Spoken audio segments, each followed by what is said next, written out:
For the first time, Americans today are not free to say what they think.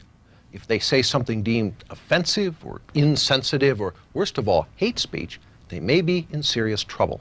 They may be punished for violating the unholy commandments of the 90s, commonly known as political correctness. But is political correctness a new phenomenon? We'll show you tonight that political correctness has been in the making for more than 8 decades. And it seems that a deteriorating society is exactly what political correctness strives for. But just what is political correctness?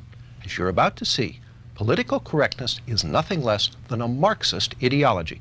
Marxism translated from economic into cultural terms in an effort going back not to the 1960s, but to World War I. Marxist theory had predicted that if war came to Europe, the working class in every European country would rise in revolt.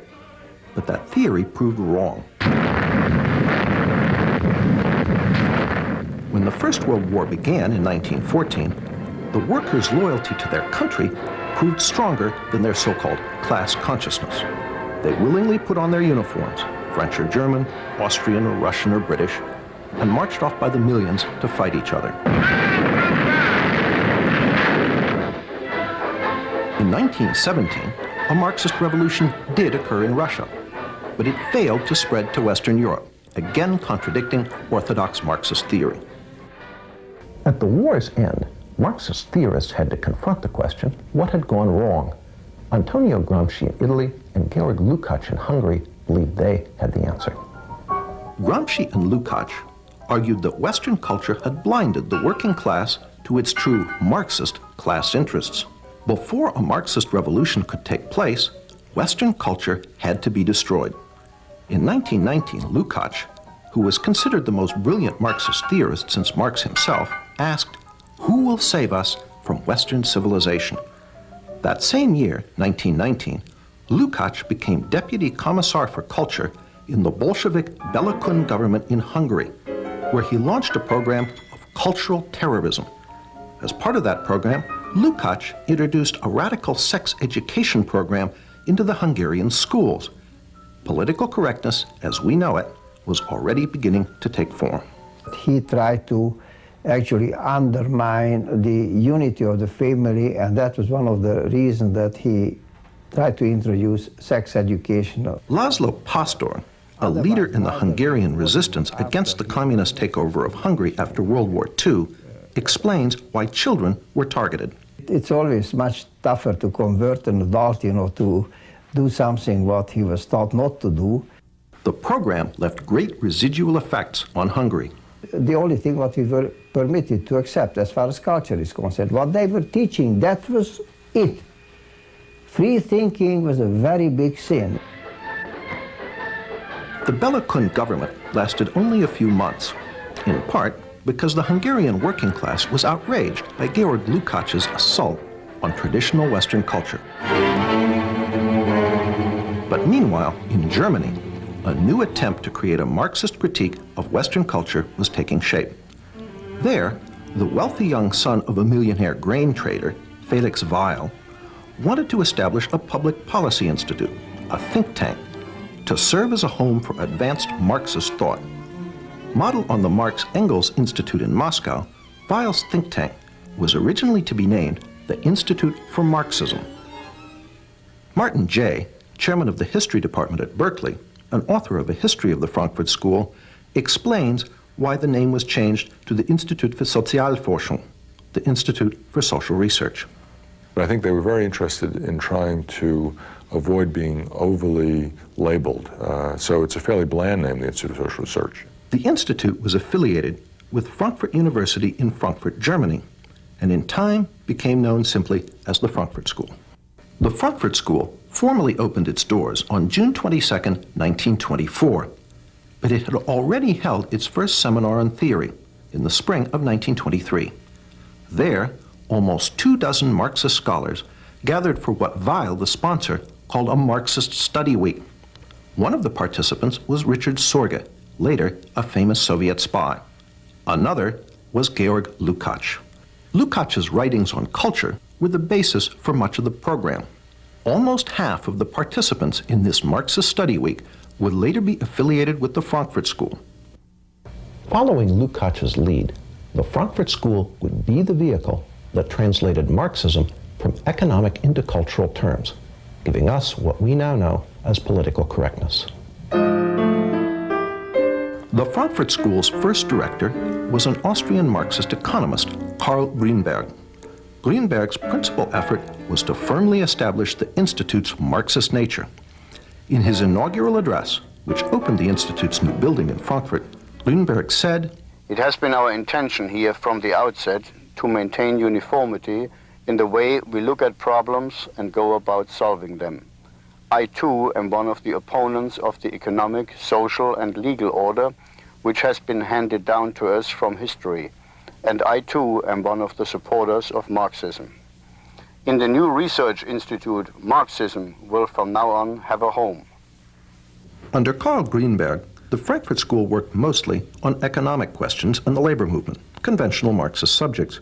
But in 1930, Grünberg was replaced as director by a young Marxist intellectual with very different ideas, Max Horkheimer.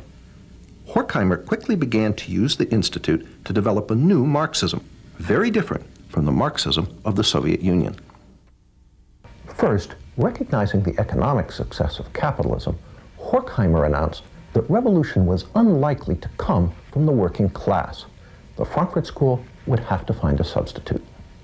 Well, this was the great question. The great question is there a surrogate for the working class? The Frankfurt School would not find an answer to this question until the 1960s. But meanwhile, Horkheimer moved to revive Lukács's work by making the culture, not the economy, the central focus of the Frankfurt School's work. As Martin J. writes in his History of the Frankfurt School, The Dialectical Imagination, if it can be said that in the early years of its history, the Institute concerned itself primarily with an analysis of bourgeois society's socio-economic substructure, in the years after 1930, its prime interest lay in its cultural superstructure. Indeed, the traditional Marxist formula regarding the relationship between the two was called into question. The key to the Frankfurt School's work on culture was the crossing of Marx with Freud. Just as classical economic Marxism argued that under capitalism the working class was oppressed, so the Frankfurt School used Freud to argue that under Western culture everyone lived in a constant state of psychological repression. So that there were radical Freudians during this period who had hopes of using psychoanalysis to end what Reich had called sexual alienation, which they saw as significant as economic alienation. The solution, according to the Frankfurt School, was not just a political revolution to overthrow capitalism, but a social and cultural revolution as well. To further the Institute's work on cultural issues, Horkheimer brought in some new blood.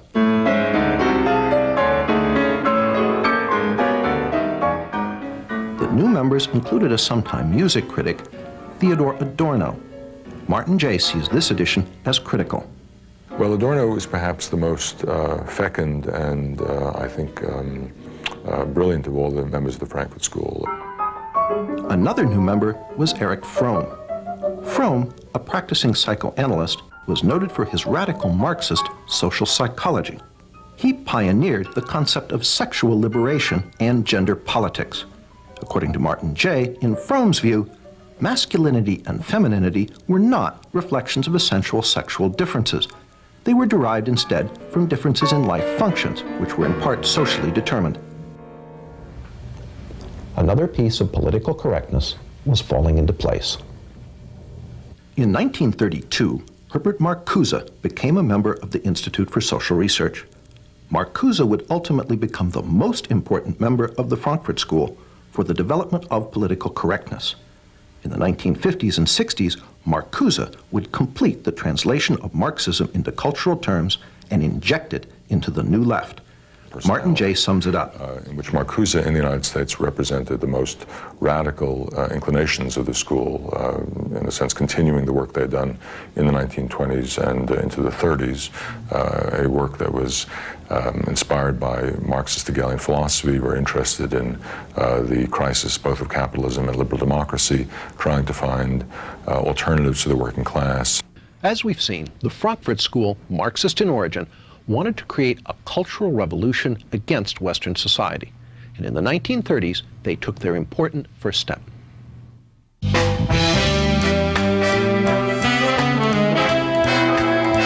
the 1930s, the work of Horkheimer, Adorno, Fromm, and Marcuse issued in its first tangible product, critical theory. The term critical theory is something of a play on words. One is tempted to ask, what is the theory? The answer is, the theory is to criticize. Through unremitting, destructive criticism of every institution of Western society, they hope to bring that society down. Critical theory is the basis for gay studies, black studies, women's studies, and various other studies departments found on American university campuses today. These departments are the home base of political correctness. David Horowitz was present at the birth of campus political correctness. Well, I was a radical in the 60s. I was a Marxist. You know, my buddies were people like Tom Hayden. I edited the largest magazine of the left at the time, Ramparts.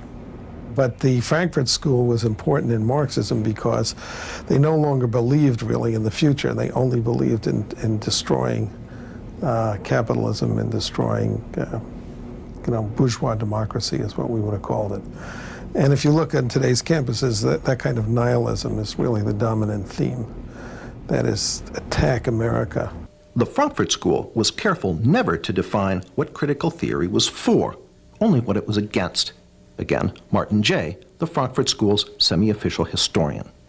Critical theory itself always felt reluctant about being put in the straitjacket of systematization and defied its reduction to a simple definition. Critical theory actually attempted to politicize logic itself. Horkheimer wrote, "Logic is not independent of content. That means an argument is logical if it helps destroy Western culture, illogical if it supports it." Such twisted thought lies at the heart of the political correctness now inculcated into American university students. When there's, 1% of the campus is conservative and the other 9%, and the other 9% of the people who care are incredibly liberal, you're going to get, something approaching a socialist state. But how did the work of a small group of German Marxist intellectuals come to America? In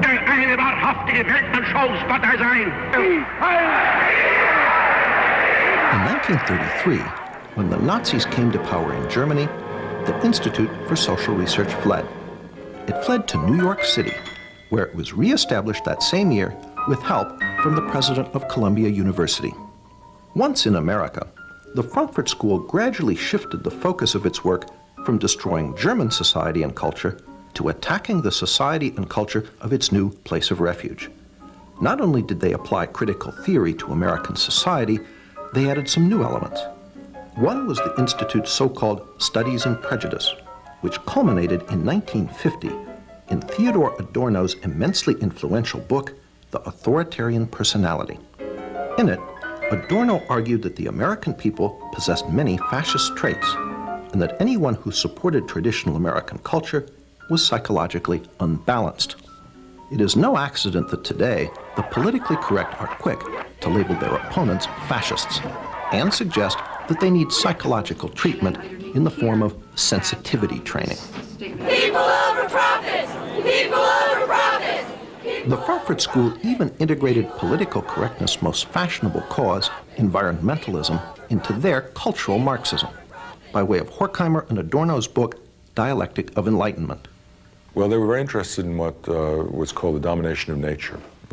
Dialectic of Enlightenment in particular moved the emphasis away from economic domination to the species domination of the natural world, including, we might say, internal nature through psychoanalytic understanding of repression. So they were very keen on recognizing that we needed to have a more nurturant and a more, let's say, balanced relationship between humankind and the natural world. After World War II, Horkheimer and Adorno returned to Germany, where the Institute was reestablished at Frankfurt University. But not all the old members of the Institute returned. Fatefully, Herbert Marcuse remained in America, eventually becoming a professor at Brandeis and University of California, San Diego. Marcuse labored to finish the intellectual work begun by Horkheimer, Adorno, and Fromm in the 1930s. Marcuse, on the other hand, remained in the United States, and during the 50s and 60s developed some of their earlier ideas, merging Freud and Marx, interested in aesthetics and interested in cultural, let's say, tendencies towards what he would call negation, which were usable in a campaign to call into question the what Antonio Gramsci would have called hegemony of capitalist bourgeois culture. And Marcuse became, of course, the so-called guru of the New Left. It was Marcuse who finally answered the question posed by Horkheimer in the early 30s. Who could substitute for the working class as an agent of revolution? So you had to find some new constituency, whether it was students or blacks or women or gays or whatever it was. And Marcuse had a fluid Marxism that fit into this. Martin Jay confirms the role of the Frankfurt School in creating the victim groups that constitute the politically correct coalition. But the working class wouldn't play the hegemonic role that traditional Marxism had expected from it. And so students, blacks, other minority groups, women, and so forth were, they hoped at least, able to come together. Of critical importance for the injection of the Frankfurt School's work into the student rebellion of the 1960s was Marcuse's revival of Fromm's notion of sexual liberation.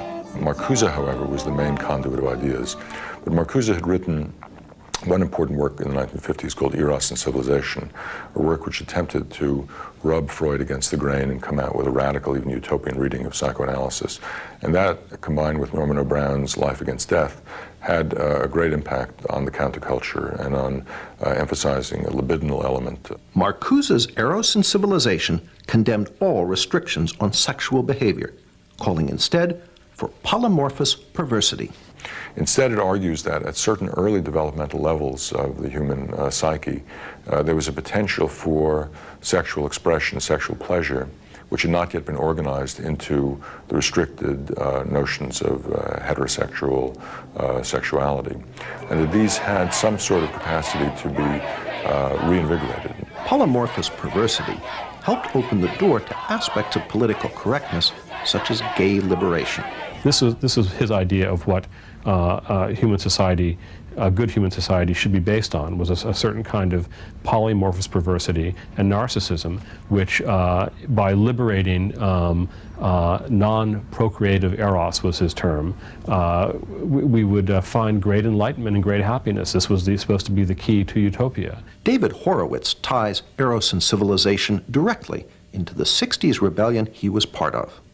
Marxism is a bankrupt creed and was bankrupt by the 50s or earlier. People understood it didn't work. There was no working class that was going to make a revolution. Capitalism, people were happy with capitalism, basically because it makes, spread more money to more people than any other system in history. So they tried to find other sources of revolutionary energy. And one was the idea of sexual repression on the 60s. I mean, it was a way of, and people always think up complicated theories to, do what they want to do. People wanted to do a lot in the 60s, so Herbert Marcuse, gave them the intellectual justification for having a lot of sex with a lot of people, a lot of the time. That's what Eros and Civilization, that's the title of his famous book on it, is about. Marcuse is also the source of one of political correctness's most notable characteristics, its total intolerance for any viewpoint but its own. Marcuse argued that our free American society was actually a deception, that its true tolerance is somehow repressive, while he argued for something called liberating tolerance. And what he meant by that was liberating toleration or liberating tolerance meant intolerance from ideas of movements from the right and tolerance for any ideas from the left. It's a recipe for repression. Even Martin Jay, a great admirer of the Frankfurt School, admits the totalitarian aspect of Marcuse. Perhaps his most significant essay in terms of impact, the one we haven't even mentioned, an essay on repressive tolerance, written in the late 60s, which argued that because the tolerance of different beliefs produced no action at all, because every belief seemed to be equal to all others, and racist and neo-fascist and militarist beliefs were given equal weight to those that were pacifist and emancipatory. This led ultimately to the problems of political correctness and incorrectness in the 1980s. That is to say, if you had a strong notion of who was politically correct, you could then be intolerant of those who weren't. And sometimes this can be used as a license by people on the left to deny free speech to people they disagreed with. Through these works, Marcuse became the main agent of transmission of the Frankfurt School's ideas. Marcuse was a tremendously important influence on the thinking of young people in those days. He was one of the spiritual fathers of the movement. And through Marcuse, the New Left found the rest of the Frankfurt School. And then in the 1960s, they were rediscovered by students who looked back at the work they'd done and rediscovered a source of a non-traditional, non-communist Marxism, which they found as an inspiration for the student movement in the 1960s. Jay pays Marcuse the ultimate compliment as a revolutionary. He became a kind of celebrity. I mean, in Paris, there were banners that said Marx, Mao, and Marcuse. So he was, luckily because of the alliteration, up there with a couple of pretty heavy hitters. And the consequences of the Frankfurt School's work now engulf us all. Martin Jay pays them due credit. Well, it's fascinating. If you compare them with other figures from the so-called Western Marxist tradition, they are perhaps more alive than virtually anybody else. Roger Kimball, although coming from the opposite political perspective from Martin Jay, agrees. The institution of the ideas of radical multiculturalism in the academy and what you might call its enforcement wing, namely the ideology of political correctness, testify to the vitality of some of those ideas, some of the ideas of the Frankfurt School. We asked former New Left leader David Horowitz what the members of the Frankfurt School, Horkheimer, Adorno, Marcuse, might think if they could come back and visit one of America's politically correct campuses today. Well, I'm sure they would be thrilled because they would be, gods